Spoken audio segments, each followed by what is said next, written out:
குட்டி கதை ஒன்று இருக்கு. அது ஒரு குட்டி கதை ஒன்று சொல்கிறேன். ஒரே ஒரு குட்டி கதை மட்டும் சொல்லிட்டு ஒரு குட்டி கதை ஒன்று சொல்லிட்டு ஓடி போய். ஒரு பெரிய காட்டிற்கு பக்கத்திலே ஒரு கிராமம் இருந்து வந்தது.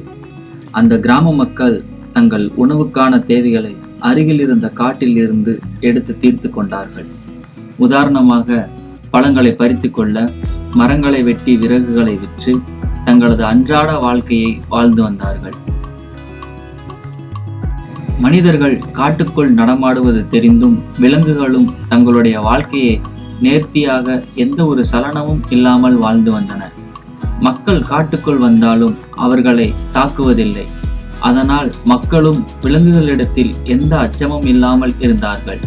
காட்டுக்குள் எப்போது வேண்டுமென்றாலும் போய் வந்தார்கள்.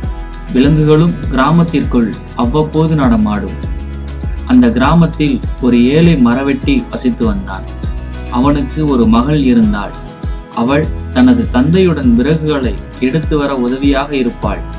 மிகவும் அழகானவள் மற்றும் அன்பானவள். ஒரு நாள் தந்தையுடன் காட்டில் இருந்து விறகு எடுத்து வர சென்றாள்.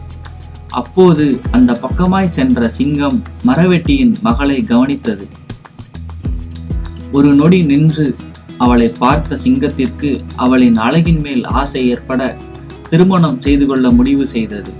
மறுநாளே மரவெட்டியின் வீட்டிற்கு சென்று, உன் மகளை திருமணம் செய்து கொள்ள விரும்புகிறேன் என பெண் கேட்டது.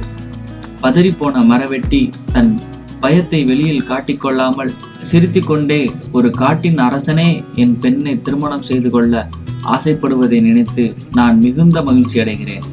ஆனால் எனக்கு ஒரு நிபந்தனை இருக்கிறது என்றான்.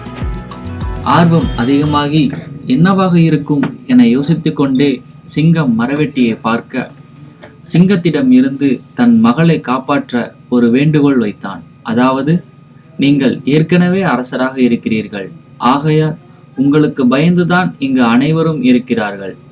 அதனால் உங்கள் தலையில் இருக்கும் இந்த படர்ந்த முடியை வெட்டி பயங்கரமாக தெரியும் இந்த பற்கள் மற்றும் உங்கள் நகங்கள் என அவற்றையும் வெட்டி நேர்த்தியாக வந்தால் என் பெண்ணை மணமுடித்து தருகிறேன் என்றான். சிங்கம் தான் விருப்பப்பட்ட பெண் கிடைக்கப் போகிறது என சந்தோஷத்தில் திரும்பிச் சென்று, மரவெட்டி சொன்னது போலவே பார்ப்பதற்கு அழகாக இருக்கிறோம் என நினைத்து கொண்டு மறுநாள் மரவெட்டி வீட்டிற்கு வந்தது.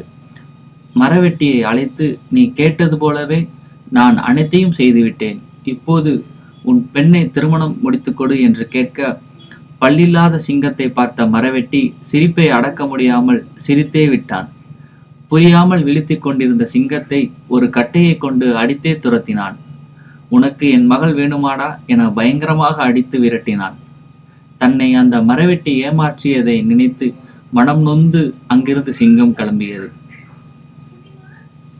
நீங்கள் எவ்வளவு பெரிய ஆளாக இருந்தால் உங்களுக்கு ஒத்துவராத சிலவற்றில் தலையிடாமல் இருப்பதே சால சிறந்தது. மகிழ்ச்சி.